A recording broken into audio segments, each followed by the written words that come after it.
Welcome to EP Daily. Today on the show, two big franchises become ghosts just in time for Halloween in the rundown. And then we guide you through an undead review of Scout's Guide to the Zombie Apocalypse. What the hell is going on down there? We're fine! Everything's under control! Also coming up, Scott, Marissa, and Victor give you 3 games to play this Halloween. We try to survive another night and until dawn and much more today on EP Daily. Brought to you by EV Games. Woohoo! I'm your host, Mario Lucas, bringing you the latest everything cool every single day. Tomorrow is Halloween, but the spooky fun starts right now with the rundown. Woohoo! It looks like the Paranormal Activity franchise is dead. Speaking with USA Today, paranormal producer Jason Blum revealed that the latest sequel, The Ghost Dimension, is the final film in the series. He says that after 6 films, they don't want to grind the series into the ground like other franchises, and adds that he hopes The Ghost Dimension will be a satisfying conclusion to the story. The new film debuted last weekend at number 6. So far, it looks like it will earn a lot less than its predecessors, which may have had something to do with the decision to kill the franchise. Oh! And you might soon be haunted by the ghost of the PlayStation Vita because it looks like it might be dead. Sony has confirmed that it currently has no first-party games in development for the PlayStation Vita. That means Sony isn't making any games for its own handheld. The company says they want to instead devote all their resources to the PS4, which happens to be selling much better than the Vita ever did. Third-party studios can still make games for Sony's handheld, but if Sony itself isn't bothering, don't be surprised if the third parties pull out in the near future. Here to help me talk about these stories in the rundown is my pal, Scott Jones, also known as Luigi. Come here. I don't want to do this again. Luigi Mario. Because Mario is also his last name, right? Get it. It's Mario, Luigi Mario Brothers. Is Mario his last name? I think so. I don't know. I think you're wrong I'm about running with that. Okay, let's talk about the Vita being a dead platform. I was a huge fan of the PlayStation Vita. I remember the first day we got them here on the show. Yeah. All of it was incredible, but somehow, some way, this platform never panned out completely in the ways that we were hoping and wanted it to, and certainly not in the ways that Sony wanted it to. I can tell you why. Why? The phones got too good. Well, the phones got too good, but I still think whatever experiences we're having in the App Store, on our iPhones, or in the Android store, none of that stuff can hold a candle to what you can do on the Vita. Sure, it's a novelty to have it on your phone, but I wanted a hardcore, I wanted all my gaming stuff to be hardcore. It's also a price point thing too, right? Because you port it to the Vita or you make it for the Vita and suddenly you have to charge $30, $40, $50 for a game.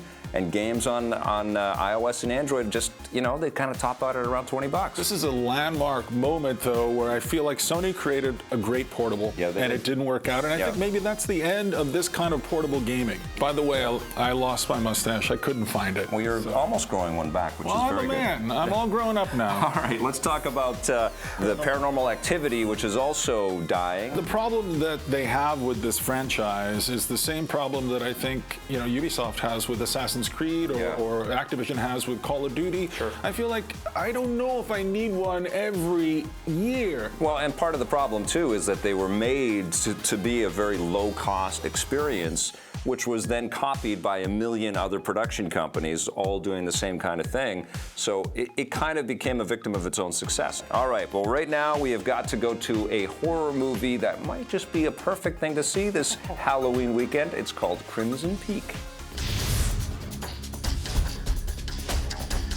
Lucio, when it's convenient, would you mind getting me a copy of the house keys, please? You don't need one.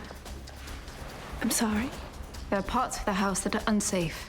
Hey guys, I brought my friend Marissa Roberto, reluctant experiment, to the movies to see the latest scary film in theaters from our old friend Guillermo del Toro. The whole thing opens in Buffalo, New York, a very old 19th century Buffalo, New York, and you find Mia Wasikowska, who played Alice in Wonderland, I think most famously. Yeah. Here she plays the daughter of a wealthy industrialist. She plays the daughter of a wealthy industrialist, that's right. And of course, they get a visit to the town from Tom Hiddleston and his sister, Jessica Chastain. The nefarious. Yeah, they come there and they're looking to get Mia Wasikowska's dad to invest in their company, and they live Far away from Buffalo, they live on the top of a mountain which is known as Crimson Peak. Yes, but we don't find out that it's named Crimson Peak until much later. But guess what? In the beginning of the movie, That's right. the main character is warned about Crimson Peak Oh, so by you were paying her dead attention. mother. This is what I don't understand, what I didn't like about the movie. You were just doing this the whole time. I wasn't. I was watching.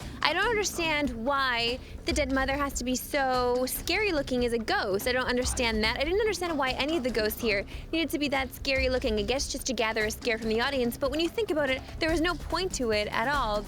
She knows who I am and she wants me to leave. Nonsense, my dear. You're not going anywhere. Mia Wasikowska plays a writer in the film, and she's making a distinction between a story with a ghost in it and a ghost story, and that's exactly what this feels like at the same time. It's a story with a ghost in it. There's not a lot of supernatural stuff in this movie, and I told you at the start of this, I heard that it wasn't very scary, and I don't think it is very scary. I don't think it's any scarier than the Haunted Mansion at Disney World. I like that it has more plot lines and more intrigue than Pacific Rim did, for sure, but I feel like there's a good movie here that's kind of gets a little narratively buried underneath itself. By the end, I just wanted the last 20 minutes, this whole thing to go away. I wanted it to be over. Okay. I didn't want any more. And I was full, and I didn't expect to be full, but I think it's pretty satisfying. There's a little bit too much movie here and too much of the scary gore ghosts that were not needed. But other than that, I actually really enjoyed myself, and I didn't think I would. Great characters, great acting, I think great directing. I feel like if he chopped off about 20 minutes of this film, I think this would be a must-see. As it stands for me, it's not, though. I'm What are only you going to give it a 7.5 out of 10. Gets an 8 from me. Oh, wow.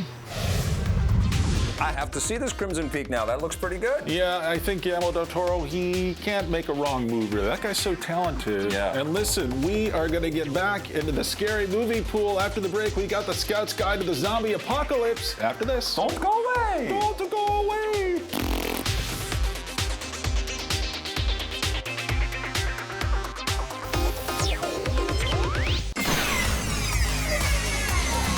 Really bad feeling about this. Hey guys, I'm Ryan Penagos, aka Marvel's Agent M, Executive Editorial Director for Digital Media. You guys are gonna love everything Star Wars. You do love everything Star Wars. I love everything Star Wars, including our comics. But when I think about Star Wars memories, for me, I remember I grew up in Queens, New York, and I remember going to a very specific toy store. It was in College Point, and I remember driving home on a rainy night. My mom worked long, long hours, but she took me to the toy store. On this night, I remember going home with Ewoks, and I love the Ewoks. I know people like to deal on Ewoks. They're like, oh, those little guys. No, I love them. I wasn't around for the first movie, so when Return of the Jedi came out, I was still really young, but having those toys, and I remember driving home in the rain, opening up those Kenner figures, little guys like this, didn't have a ton of articulation, but they were just the greatest things in the world. So that's my Star Wars memory. And the insane man known only as Tommy roamed the woods for many years until one night I was driving away and I got home and found a bloody hook on the handle of the car. That's such a funny story, Mr. Luigi. But listen, we gotta go now to the movies. It's Scout's Guide to the Zombie Apocalypse.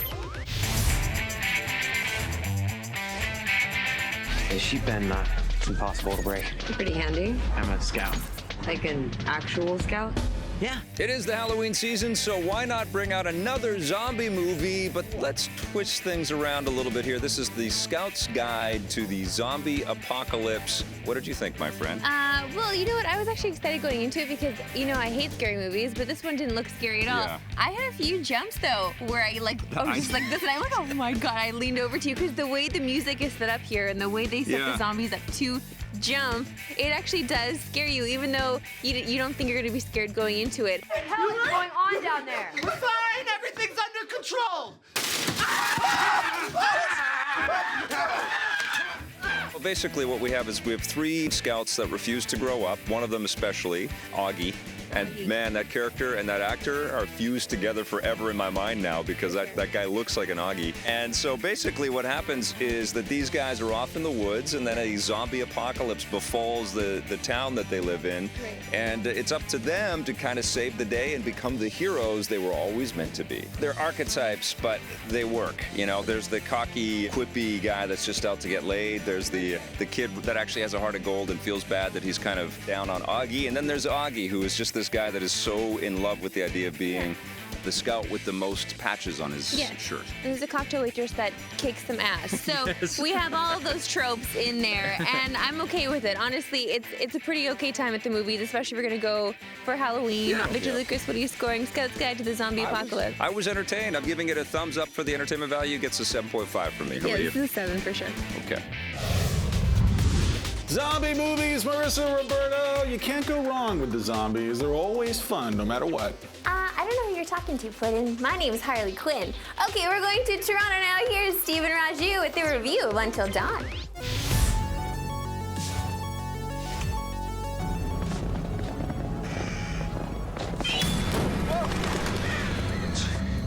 We're talking about Until Dawn. This is a sort of horror movie game starring Hayden Panettiere, and I'm pretty sure basically she saw Beyond Two Souls with Ellen Page and then called up her agent and went, hey, Ellen Page has got a video game, where is mine? And you know what? The result is Until Dawn. What starts out to be like a very, very typical horror scenario. Kind of a teen horror scenario, yeah. It's a bunch of kids who are up on a remote mountaintop lodge. There's something bad happening around the Pine Woods Lodge. There's bad things going down, there's noises, there's mysterious people in the woods, but it's actually told in a way that I found fairly compelling. I got into the story. What the hell is that? That could be a lot of things. None of them nice. Quit it. Basically, there is no going back. Your one playthrough, stuff happens, the story changes, there are moments, there are sort of crossroads, and you are on one path. That's right. So the decision you make, it has two results. You split off one way, and that's the way your story's going. And you can't go back until you decide to replay the whole thing again. Every character, all 8 of these characters, can die before dawn, but there's also ways to save the vast majority of them depending on the decisions you make. I hear there's a way to actually save everybody. There is a way to save everybody. Didn't happen in my playthrough, but this is actually one of the first issues of it. I kind of hated all these people and wanted them to die. But see, that's just it. I liked watching these idiots get into trouble, and I watched watching these sort of stock teen stereotypes do their stereotypical stuff. I didn't really feel for, even for Hayden Panettiere, I didn't really feel for any of the characters, not at all. But I enjoyed watching when they lived or died. No! Oh, God! No, Jessica! But I gotta say, I was really interested to play through and see how it was gonna turn out. I've actually gone back and replayed some of the choices and chapters to save people or to see what would happen. I don't know, man, it's not a work of art, but it is a different kind of game, and I think they've done a pretty good job of making it work. I think you liked it more than I did. I'm really curious, what are you going to give Until Dawn? I'm going to give Until Dawn a 7.5. 6.5 out of 10 for me. And when they found the insane person, he was incredibly short and strong and had 2 heads.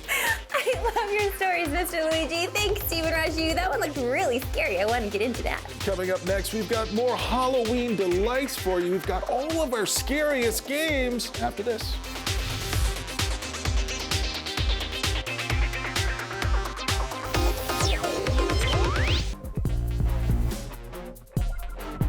This is kind of low-hanging fruit because it is the Halloween season after all, but Undead Nightmare, the Red Dead Redemption DLC that was actually released as a standalone game for Xbox 360s, and it's really funny and really creepy, beautiful art, beautiful voice acting. They did an incredible job with this. Got to give this one a shout out. Undead Nightmare rocks. Oh, no, it's okay. There's no need to worry. Everyone's already dead. Hey there, Scott Jones. I really like this green on you. Maybe we can just make it with the blue and make it purple. You're kind of creeping me out, and just for the record, I do have mace on me, and I will use it if I have to. Goody. Moving right along, it's Halloween, and to get in the spirit this year, we took a look back at some of the games that help get us into the spirit. Take a look.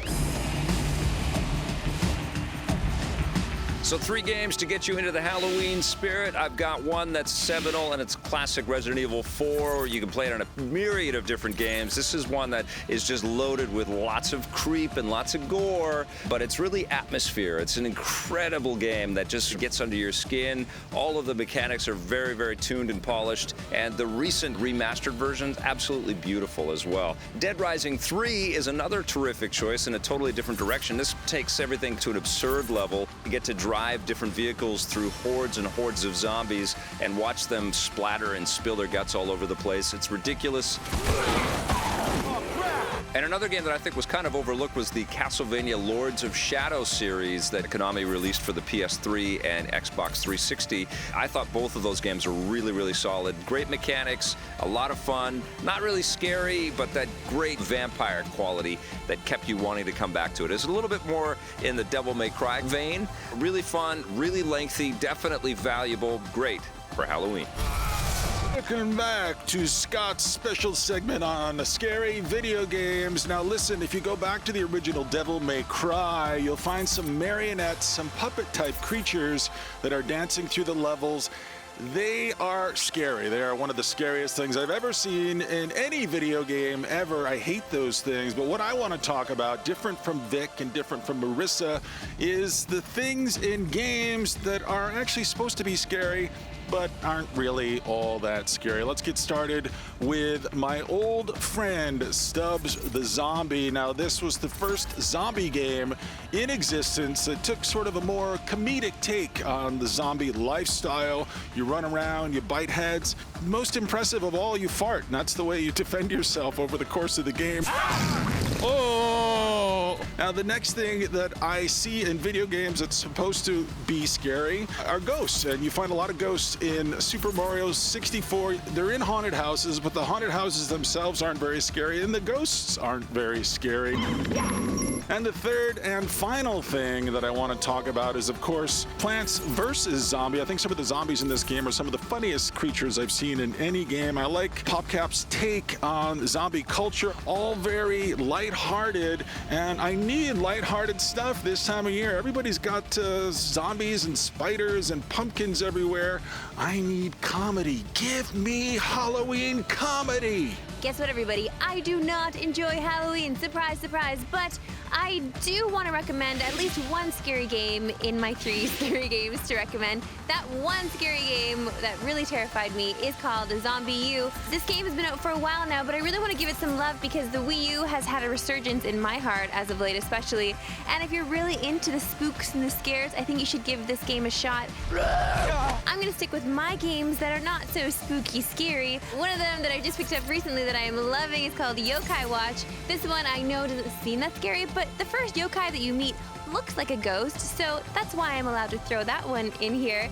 The third game that I'm going to recommend, I think that you've all played before, or at least you should have played before. It's called Luigi's Mansion Dark Moon. This mansion has a lot of ghosts in it, but not the ghosts that would give you nightmares. The ghosts that are kind of funny and try to pull pranks on you. And you have a vacuum that sucks up ghosts. I think that everyone should have one of those in their arsenal, especially around Halloween. So I'm gonna stay away from the scary. You go ahead and enjoy yourself. I'll stick with the yokai. You know, the thing that mystifies me is why were there no Batman games in that roundup? Oh, I hate the Batman. You know, you're trying to be Harley Quinn, Yeah. but I know you're Marissa Roberto. In fact, I can see Marissa Roberto's bag over there with all the sandwiches hanging out of it. Why can't Harley Quinn eat sandwiches? She doesn't eat sandwiches, she eats fear. All right, don't go anywhere. We've got the Twitter question of the day after this. If you want more EP, go to our website, epn.tv, for bonus content and full episodes. We're also on Facebook and Twitter.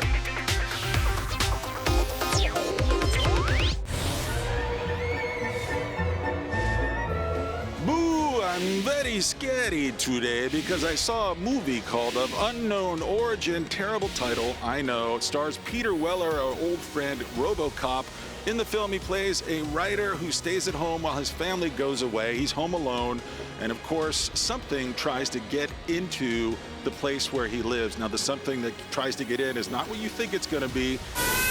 Of Unknown Origin, well worth seeking out, and that is my scare challenge of the day.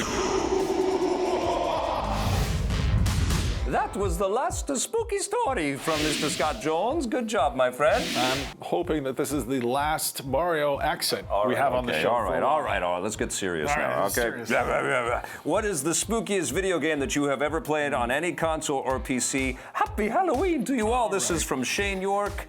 Thank you for that good Gonna question. Squeeze a few more Mario accents in there. okay. Okay, listen, I love scary things. I do. Nothing really scares me, so I'm always looking for stuff that really sends a chill up my spine. And listen, I got to go back to the beginning. This is the original Silent Hill. For some reason, the technology was so crude back then. But I remember going through that abandoned schoolhouse and seeing a little shadowy shape run across a classroom.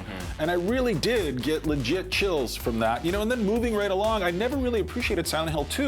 That was a great game as well. The story was great. The monsters were great. That old hospital that you're in, and there's an old wheelchair. Like that is the pinnacle, I think. None of the Resident Evil games necessarily are scary. Yeah, they are scary, but they become more about being able to be a badass and take everything down. But PT, actually, that playable trailer that they had, that freaked the heck out of me when that came out. You scare easy. I can be a little bit of a fraidy cat, for sure. I've certainly been in the middle of like a Doom 3 match and had to take off my headphones and back away, you know? Like, there can be moments, absolutely. Games are amazing at creating that sense of terror, for sure. Good question. If you've got one for us, make sure you head to our website where you can get caught up in the show, epn.tv. And that's it for today's show, but stay tuned to EP Daily when we've got some high-octane tech from our old friends at Sony. Thanks for watching, everybody. We'll see you next time. EP would like to thank its sponsors, Nintendo, Xbox. EP's mobile coverage is brought to you by Gameloft, makers of Asphalt 8 Airborne, which you can play on your Android or iOS device for free right now. So we sat in a concert hall and we heard some acoustics from different seating arrangements, and it was explained to us that in different seats it all sounds the same. Is that something that you guys went for with this? Yes, you really can appreciate the clear phase and live acoustics anywhere you're sitting in the vehicle. Clear phase, it really enables us to reproduce the music exactly as the artist intended. So when you're sitting there in the car, clear phase active, and you got your music just pumping, this is exactly what the artist wanted you to be listening to when they were in the studio cutting these tracks.